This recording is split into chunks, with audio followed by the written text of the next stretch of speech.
उपस्थित हैं। तो एक डॉक्टर्स रिवील की एक सीरीज है, जिसमें आज हमारे बीच में डॉक्टर रोहित सिंघल सर, जो पेशे से सर्जन हैं, एमबीबीएस एमएस हैं।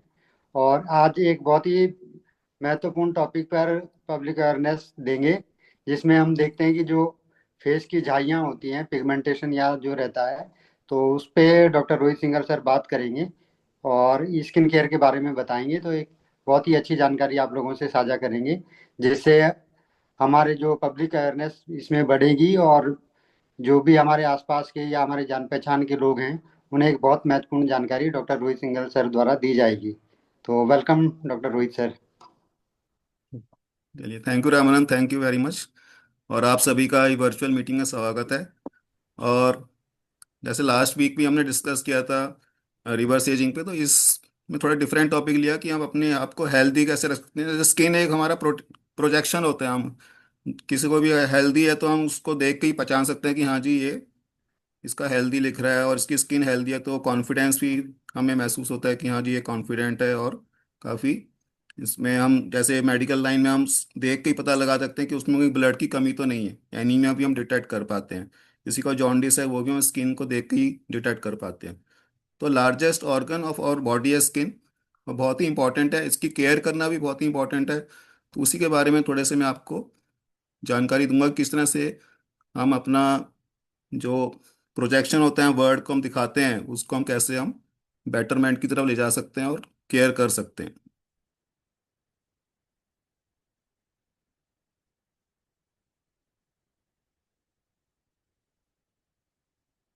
और ये दोनों के लिए इम्पोर्टेंट है। ऐसा नहीं कि स्किन सिर्फ गर्ल्स या वुमेन के लिए इम्पोर्टेंट है आजकल, और एडल्ट मैन को भी बहुत ज़्यादा प्रोटेक्शन की और इसको केयर करने के लिए ज़रूरत है। और ये सब हम जानते हैं, आप बचपन से देख भी रहे हैं कि स्किन का एक मल्टीपल लेयर्स रहती हैं और स्किन का स्ट्रक्चर है। और जैसे मैंने कहा था, स्किन स्किन एक largest organ of our body है और प्रोटेक्ट करता है हमारे ये इंटरनल ऑर्गन्स को, हमारी बोन्स और मसल्स को। इसका आउटर लेयर एपिडर्मिस जिसको हम बोलते हैं, और इसमें फैट सेल्स रहते हैं। हमारी skin usually protein, fat, water से बनी रहती है, और मिनरल्स वगैरह भी रहते हैं। और आउटर लेयर में सबसे इंपॉर्टेंट बात है कि ये लगभग 40,000 सेल डेली ये शेड हो जाते हैं। डेली मतलब हमारे शरीर से निकल जाते हैं और नए प्रोड्यूस हो जाते हैं। और 30 डेज में हमारी पूरी स्किन रिप्लेस हो जाती है। तो कुदरत ने कितना इंपॉर्टेंट ये स्ट्रक्चर बनाया है कि हम डेली 1 महीने तक हम पुरानी स्किन से बिल्कुल अलग हो जाते हैं। तो ये प्रोसेस कितना फास्ट चलता है हमारी बॉडी में, और इसी के लिए न्यूट्रिशन और उसकी केयर की बहुत ज़्यादा ज़रूरत है। सेकेंड लेयर होती है डर्मिस, जिसमें इंपॉर्टेंट हेयर के रूट्स भी रहते हैं, उसमें फैट सेल्स भी रहते हैं, जिसमें हमारा फैट भी सिक्रीट होता है, हमारा स्वेट ग्लैंड्स रहते हैं जहाँ से स्वेट सिक्रीट होता है, और नर्व्स भी इसमें रहती हैं। जो टच सेंसेशन हमारे को डर्मिस के थ्रू पता चलता है, और इसमें ब्लड वेसल्स रहती हैं। तो मेन इंपॉर्टेंट स्ट्रक्चर डर्मिस में रहता है। और उसके नीचे होता है सबकुटेनियस टिश्यू, जो हमें टेम्परेचर रेगुलेशन में हेल्प करता है, और अपने हमारे इंटरनल मसल्स और बोन्स को प्रोटेक्ट भी करता है, कुशन इफेक्ट देता है एक्चुअली हमारी बॉडी को। तो स्किन क्यों इंपॉर्टेंट है? क्योंकि एक तो लार्जेस्ट ऑर्गन है हमारी बॉडी पे, और प्रोटेक्टिव बैरियर रहता है। जो भी पैथोजेंस हैं, जो हार्मफुल बैक्टीरिया रहते हैं जो एटमॉस्फेयर में, उससे हमारे इंटरनल ऑर्गन्स और हमारी बॉडी को प्रोटेक्ट करता है स्किन।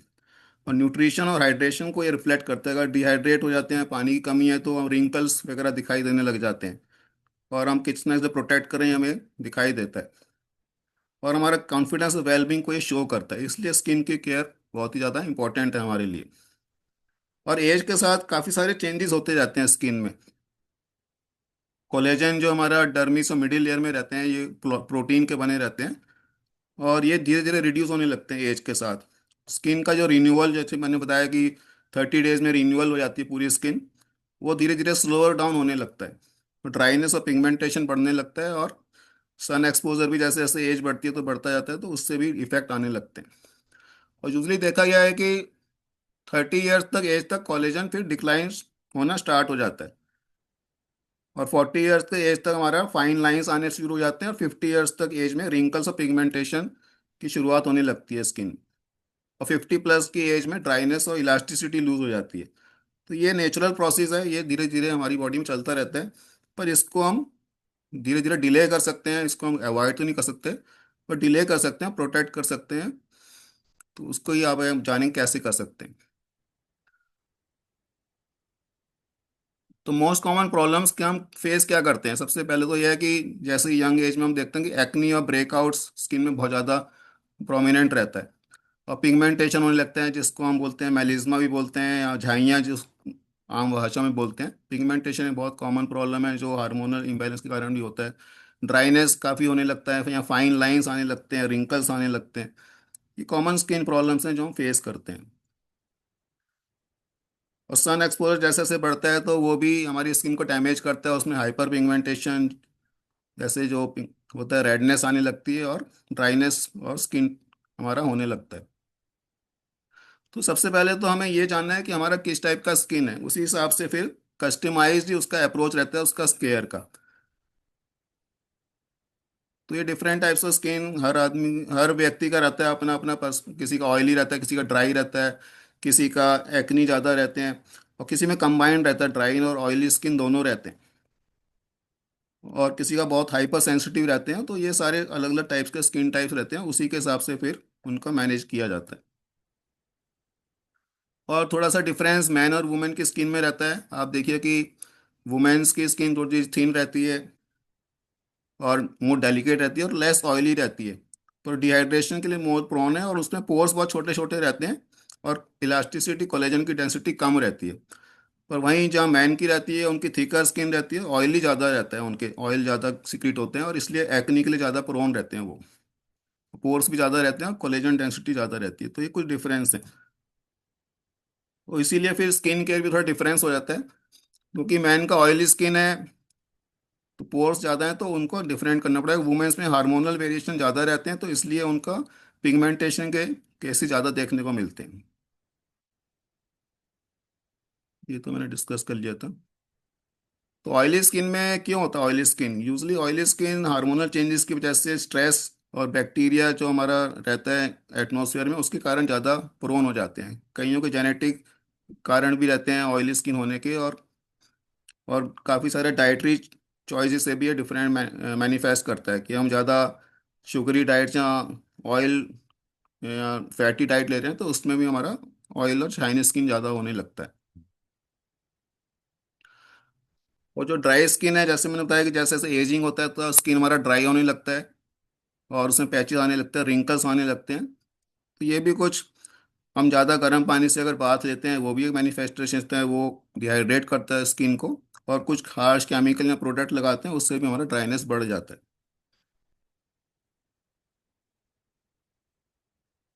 तो इसमें दोनों में ये रहता है कि बेसिक आपको एक तो पता लगाए कि किस तरह का स्किन टाइप है, उसी तरह से फिर हम आ, उनको रूटीन में कहते हैं कि आप क्लींजर उस यूज़ करिए। अगर ऑयली स्किन है तो जो ऑयल को ज़्यादा क्लीन करता है वो वाला क्लींजर यूज़ करिए, मॉइस्चराइजर, और फिर सनस्क्रीन हमें रेगुलर यूज़ करना है। तो इस पैटर्न में हम लगाते हैं तो हम अपनी स्किन को बेटर प्रोटेक्ट कर सकते हैं। और स्पेशली मैं एम्फोसाइज करूँगा कि सनस्क्रीन एक बहुत इंपॉर्टेंट जो हमें यूज़ करना है, क्योंकि ये हमें काफ़ी चीज़ों से प्रोटेक्ट करता है, यूवी रेडिएशन से प्रोटेक्ट करता है, और ये जो हमारा जो पिगमेंटेशन को प्रिवेंट करने में काफ़ी हेल्पफुल रहता है।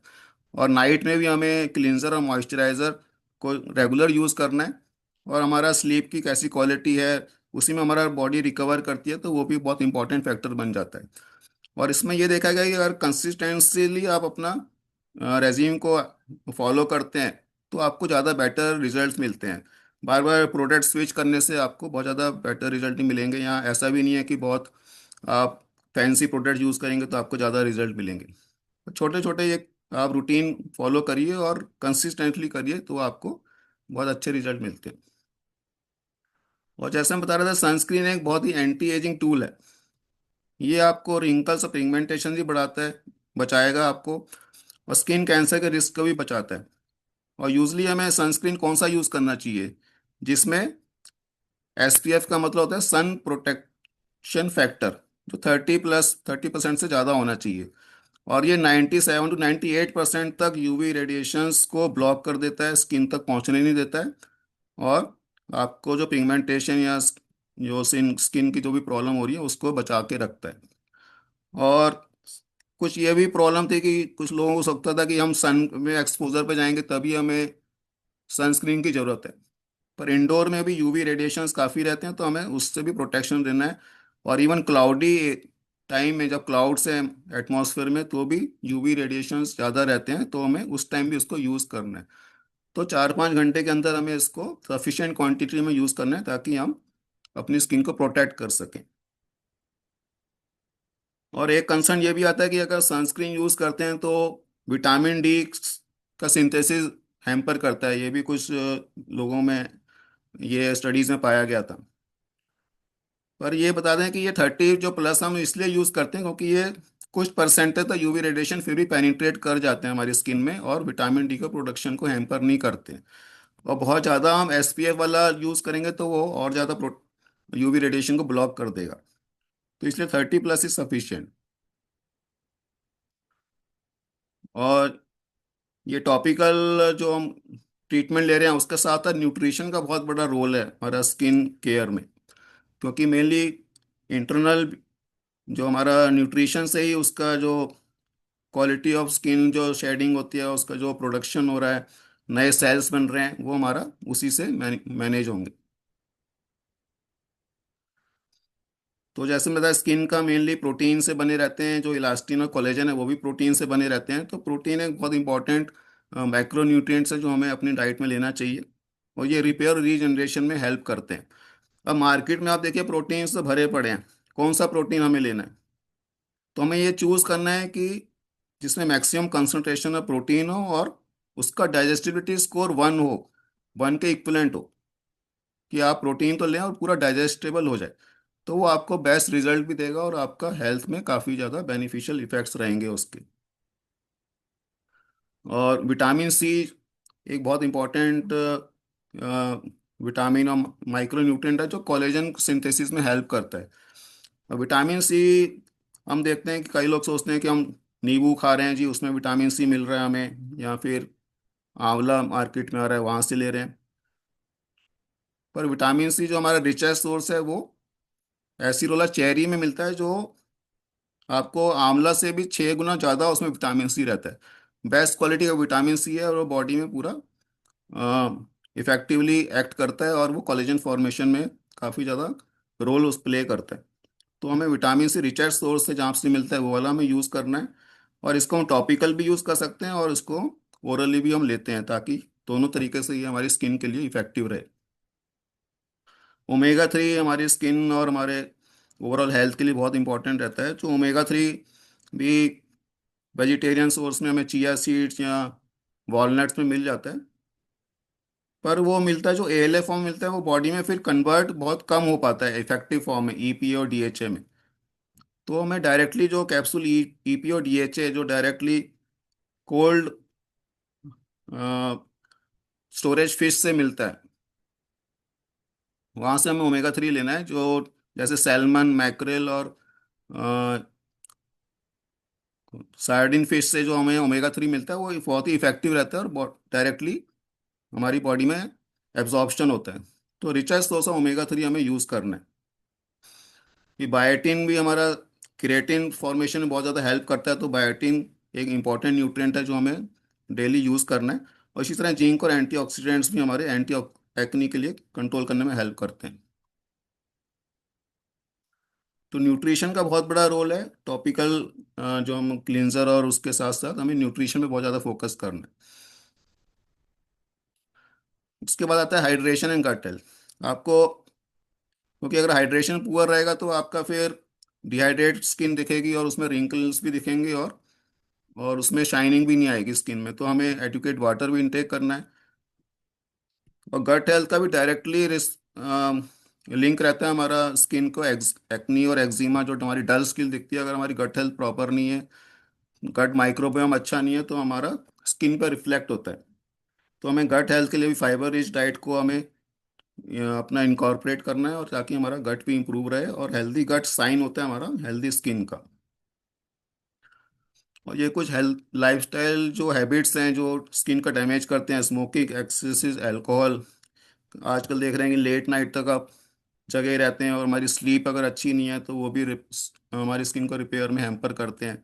स्ट्रेस आज के ज़माने में बहुत मेजर फैक्टर हो गया है, जो ओवरऑल हेल्थ को डिटोरिएट करता जा रहा है। तो इन सबको हमें मैनेज करना है, और स्पेशली शुगर और जंक फूड को बहुत ज़्यादा अवॉइड करना है, क्योंकि इसका भी आजकल हम देख रहे हैं कि बहुत ज़्यादा यूज़ बढ़ता जा रहा है। और बच्चों में स्पेशली ये देखने को मिल रहा है कि जंक फूड और शुगर बहुत ज़्यादा खा रहे हैं, और इसलिए वो इन सारी बीमारियों को फेस कर रहे हैं।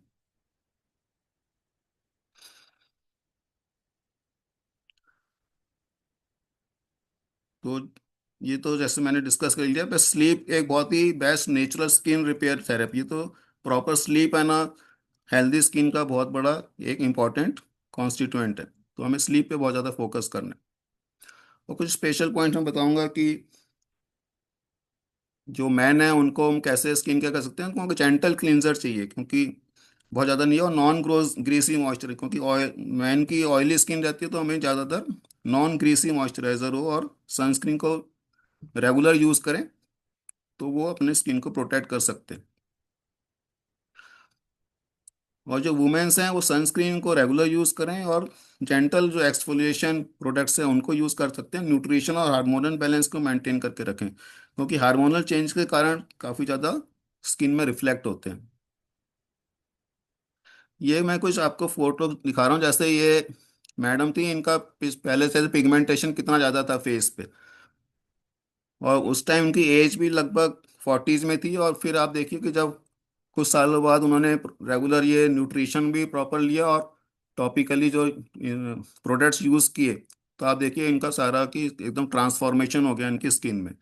तो बेटर रिजल्ट मिलते हैं अगर आप कंसिस्टेंटली इन प्रोडक्ट्स को और अपने न्यूट्रिशन और प्रॉपर हाइड्रेशन को स्पेशली स्किन केयर का यूज़ करते हैं।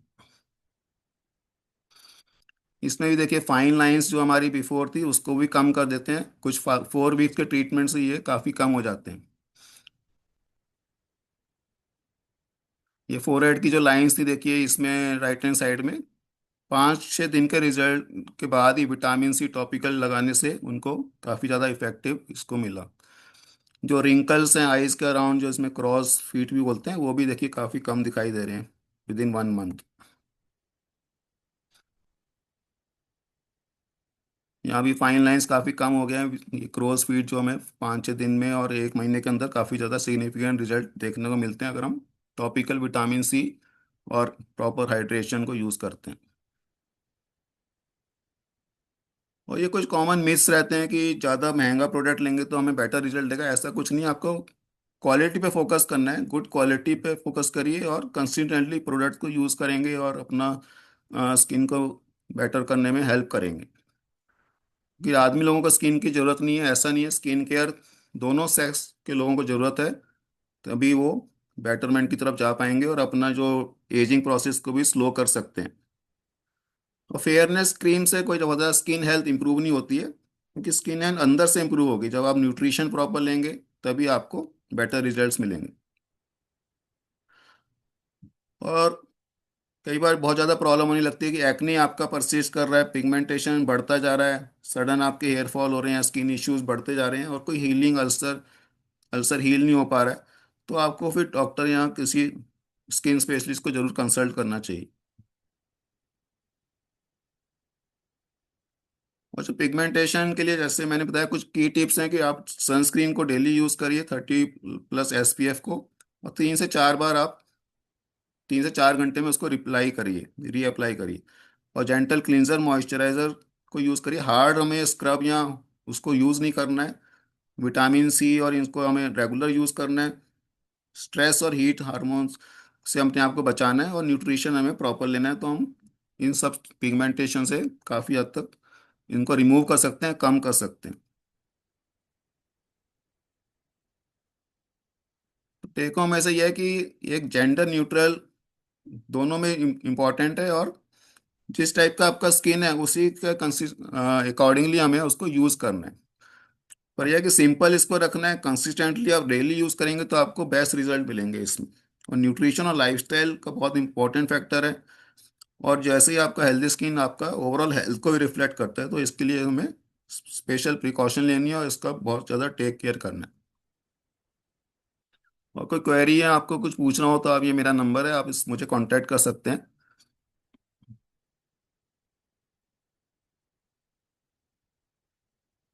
तो आज के लिए बस इतना ही मैं बताना चाह रहा था कि हम अपने स्किन के जो मेजर इश्यूज हैं उनको हम मैनेज कर सकते हैं with proper nutrition and simple ये cleanser and vita sunscreen lotion को रेगुलर यूज करके।